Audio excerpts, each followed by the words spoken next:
Welcome to Using Mobility Scooters on Disney World Transportation. This is kind of like an overall guide for if you're going to be using one, whether it's just in the parks or if you have your own that you actually travel with.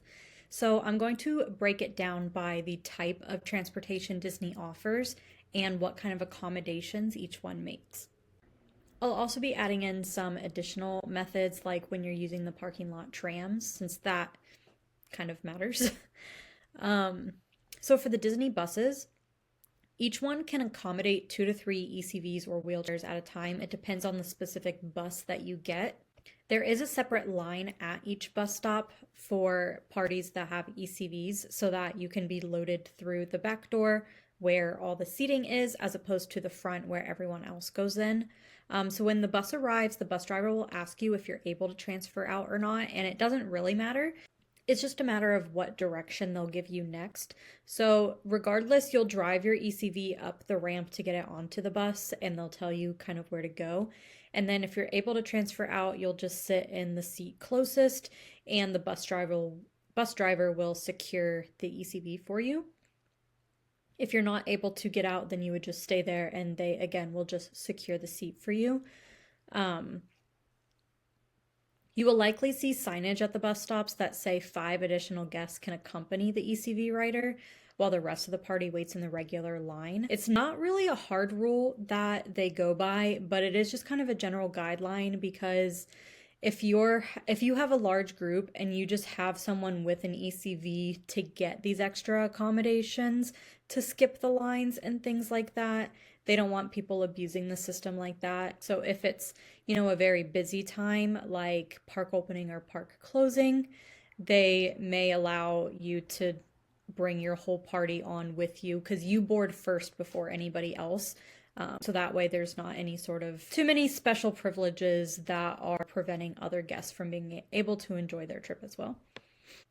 Once you get to your destination, though, everyone else will get off the bus first, and then the bus driver will come around to unfasten the ECV and lower the ramp and help you get off the bus, because that just kind of makes the most sense to do it when the bus is empty.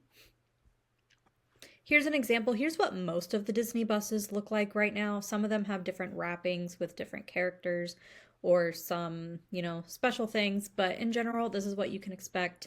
So buses will load, or not buses, ECVs and wheelchairs and stuff will load back here. It brings out a ramp. Everyone else will come in and out of the bus up front here. Now for the boats. There are a few different kinds of boats, so I will break down each of those. First, we have the ferry boat. This is what takes you from the Magic Kingdom parking lot, which is also called the Transportation and Ticket Center, to the front of Magic Kingdom. This has no restrictions whatsoever. It is just a big open ferry boat space. So ECVs, wheelchair strollers, you don't have to fold anything up. You don't have to have any sort of special designation. You just drive your ECV onto the ferry boat, pick a spot, and then get off with everybody else. There's nothing in particular that needs to happen with the ferry, which is very convenient. So if you find yourself driving to Magic Kingdom and you already have an ECV, then I would take the ferry boat in as opposed to the monorail. Okay, the next type of boat is called a cruiser. These are the ones that are more enclosed style. The ones at Disney Springs aren't enclosed, but they are still the same style of boat. So with these, they can accommodate scooters and wheelchairs without you needing to transfer out of them. I couldn't find a hard rule on the exact number that they'll let onto each boat, but I think it just depends on the size and types of scooters and things for weight and balancing and space for people. I would think you could probably get like 5. So for example, these are the friendship boats that are at Epcot. These go across World Showcase, but there's also another set that goes between Epcot and Hollywood Studios. So I would imagine you could probably fit maybe 5 ECVs. So with those, you wouldn't need to transfer out or anything like that. So those will be very accessible to you if you're going in. So these are available in the Magic Kingdom area, like the resort hotels that are outside of Magic Kingdom, and then the Epcot and Hollywood Studios area, like I just showed you, and then also the Disney Springs area. So all those hotels along that waterway, you'll be able to take your ECV onto those. Okay, and then there's one other type of boat. The names are kind of used interchangeably. There's water launches and water taxis. These don't make any sort of accommodations for scooters, and you can see this is what they look like. They're really tiny little old like seafaring looking boats. You can't take ECVs on there at all. You can take a wheelchair or a stroller being used as a wheelchair. You just have to fold it up. You have to be able to transfer out of it, and you have to be able to fold it up and put it off to the side just because of how small the boats are. It is just like for emergency safety. But again, these boats are only in the Magic Kingdom area. Also, the Magic Kingdom area does have the other kind of boat. So sometimes one boat will come and then the other, depending on what resort you're at. So you might just have to wait for another boat, or if you have the ECV, maybe just rely on a different form of transportation than the boats if you're like in a hurry or anything. Okay, next up we have the Skyliner. These are fully accommodating to ECVs, wheelchairs, and strollers. They even have a separate loading and unloading area if you need the extra time, where it will just bring your little gondola out from the group and you can take your time getting in or out, and then it just places you right back in and you keep going. And they'll also know, they have their own system to know when you get in that it'll bring your gondola out to the side again so that you have the time to get out as well. The gondolas were specifically designed for this accommodation, so you shouldn't really have any issues with this.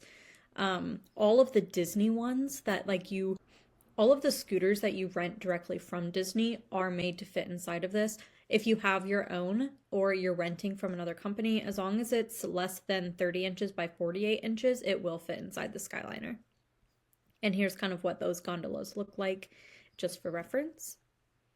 And then the last Disney transportation to get around the parks and stuff would be the monorail.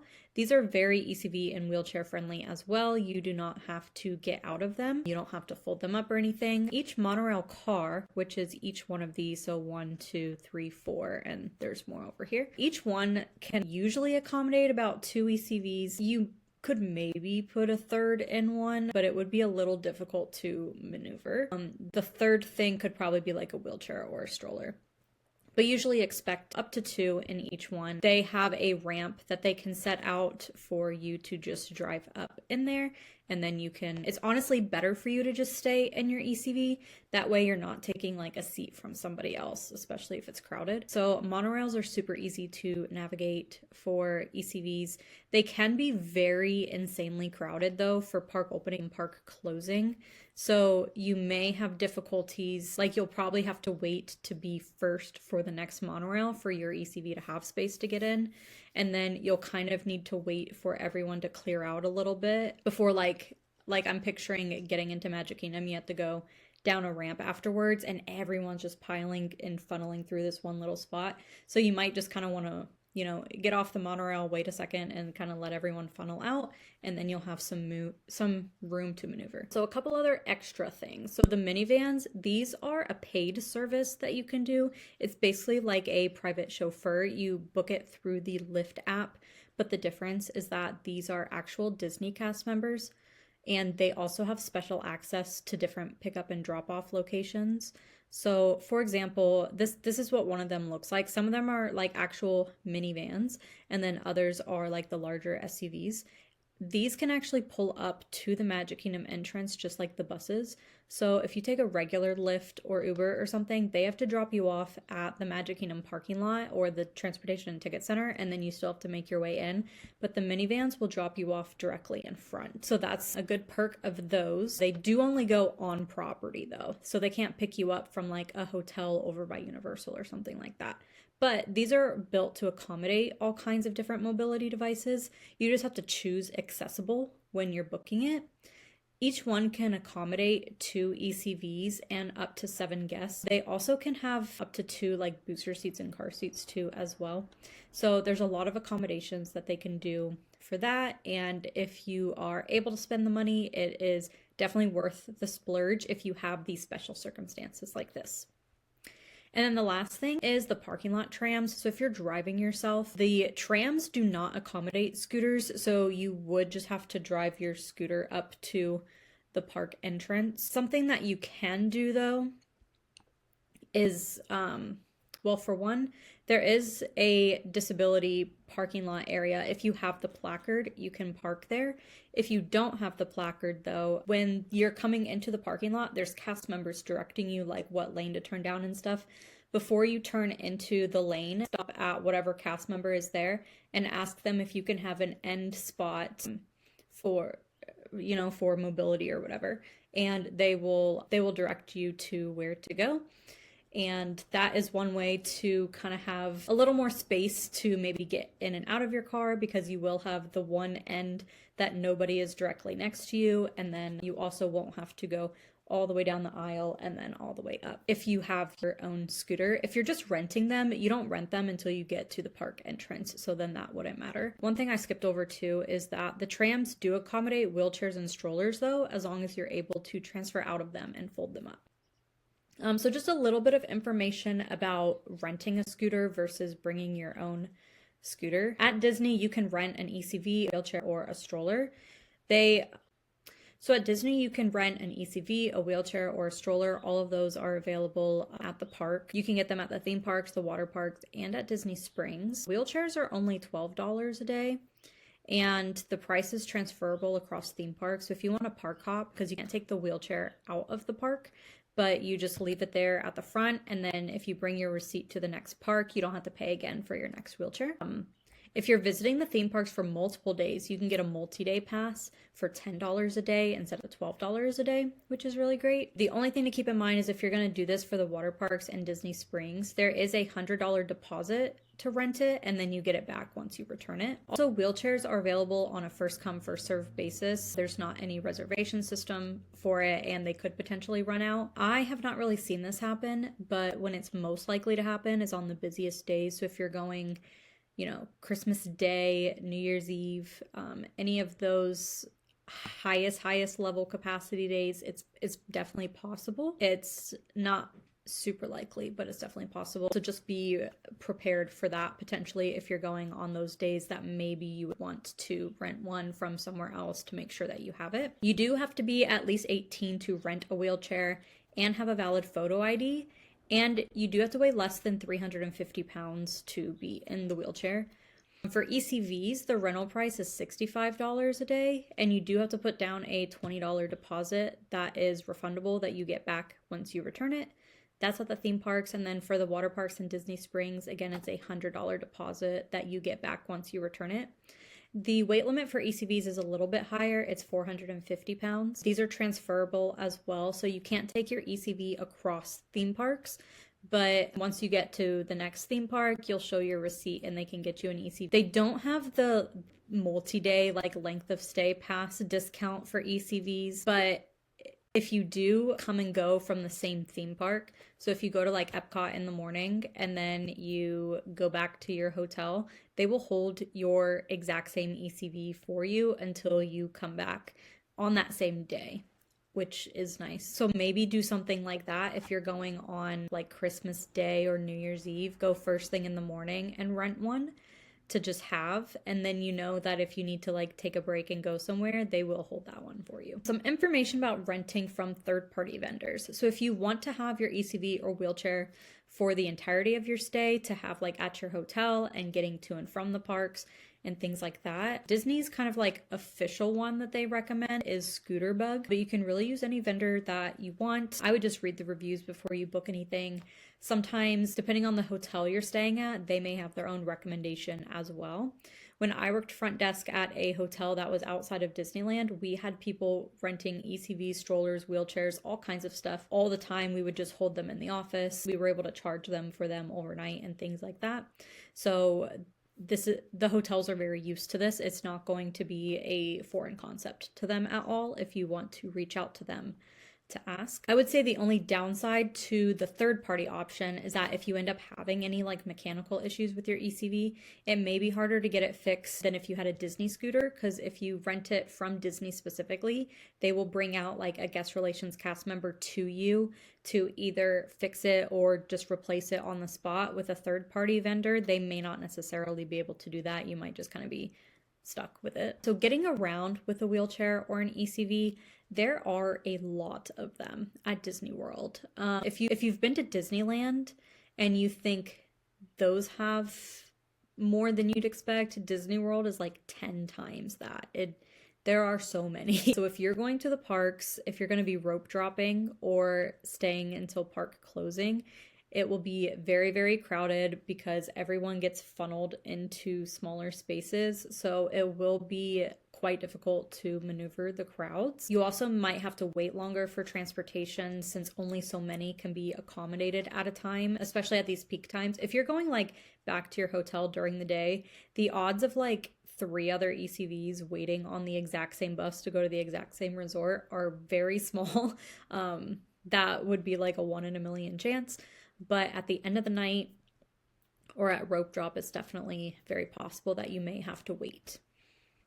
If and when you need to, you can park your ECV or wheelchair and stroller parking just as a heads up. That could be convenient if it's something that you kind of need for longer stretches, but you can stand in line just fine. It's just you cannot be on your feet all day long due to whatever reason. You can leave it in stroller parking. Stroller parking does get shuffled around and moved around as strollers and wheelchairs and ECVs come and go. Having worked there, we would have people come all the time, like hysterical that their stroller had been stolen, but it was actually just moved into, because for example, so when I worked in Magic Kingdom, we were at their stroller parking right at the Seven Dwarfs Mine Train, but over to the side you have the Mad Tea Party teacups. People would park their strollers on that wall that's in the walkway, but if you had just gone 20 feet further, you would see this whole separate section that's pushed out of the walkway that says stroller parking. So our cast members' jobs are to go find stray strollers, wheelchairs, ECVs that are not parked out of the way and move them out of the way into proper parking. So be sure you check the nearest stroller parking area before you immediately jump to somebody stole it. What else? I know this makes it sound kind of miserable to use a scooter at Disney World, but I think it's very important to just manage expectations and to just be more prepared. It will feel easier if you're over prepared rather than under prepared. You can definitely have an enjoyable visit with a scooter or with a wheelchair. That's it's definitely not something that will make or break a trip, but just something to keep in mind in crowded spaces. Somewhere, I feel like I have it in here, but maybe, I have it later here in the frequently asked questions. If you rent a scooter from a third-party vendor, some of them have speeds that are quite high. The Disney scooters max out at a specific speed. So if you're using another kind that we can clearly see goes faster, the cast members will stop you, security will stop you, guest relations, managers.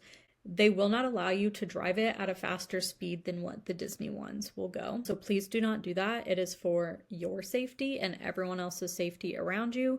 No one wants to run over a child at Disney World. So do not do that. Going back a little bit in the frequently asked questions of do you need a mobility scooter? Like if you don't use one at home, but the thought of like an all-day theme park day, you think you might need something. I would try for possibly a wheelchair just because it's only $12 to rent for the day and it's easy to maneuver around. As long as you have someone or multiple people that can push you around for the day. We've done that for the last handful of years. My grandma has used a wheelchair at Disney and we've had no problems with that at all. It's been very convenient, but I would only jump to needing the scooter once you've tested, like if you're just like the wheelchair's just not going to work, it's not going to cut it, and then just get the scooter. So maybe build it into your plan or your budget, but I wouldn't immediately jump to doing it if you are like feeling okay. So what happens if the scooter battery dies? I touched on this earlier.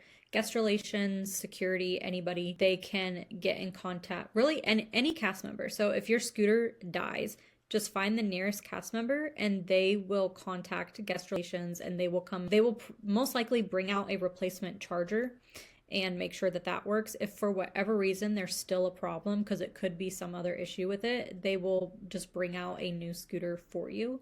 And that should hopefully be resolved in only about 15 minutes or so, but it's hard to say with how busy guest relations might be and maybe your specific location, its distance from the main office where they would have the batteries and things like that. So that's the benefit of renting directly from Disney, is that they will handle all of that stuff right there for you. If you rented from another company, you'd have to contact that company. There's nothing Disney can do to help you. The only instance where Disney could help you is that if you've contacted your company and they cannot help you, Disney will, they may like store your scooter somewhere for you or tell you where to park it, like the nearest stroller parking to the main entrance, and then they will help you like get one of theirs. Like you'll still have to pay for it, but they will kind of like walk you through and help you out and mitigate the problem as best they can, but they can't solve the problem because it's not their product. A couple other side notes about the ECVs. Nobody is allowed to ride on the scooter with you. This is a rule across the entire property. They will tell you this when they rent it to you. You agree to it when you buy it. You agree to it when you bring your own in with you as well. They are made for one person and one person only. You cannot have kids sitting on your lap or sitting like on the little floorboards or like in a basket. You can't do any of that. If you're sitting stationary, that's fine. But moving around, security will stop you, and people fight over this all the time. But again, do you want the kid to fall off and get run over? Probably not. And it's also just not the way that they're designed to be used. So if anything goes wrong, that is entirely on you. It is not on the company because you chose to go against what you agreed to. So do not have anybody ride on the scooter with you when you are actually in motion. Other than that, if you're ever unsure, you can always call Disney's main phone line and they can connect you to whatever department is needed for what you want. When you're at Disney, look for a guest relations office or guest experience team booth. They're all throughout the parks in Disney Springs and the resorts. There's an information center at Disney Springs. Other cast members, like other random cast members, may know something. Like if you're, a cast member's like outside of an attraction greeting people, they may know the answer to your question. If they don't, they will just direct you to the nearest cast member that will know the answer. So you can ask anybody and they will get the answer for you from whoever has the most knowledge on that subject. Disney Transportation cast members will also know about all of these things as well, so you can always ask them. And that is, I think, everything that you'll need to know for either taking or renting an ECV at Disney World.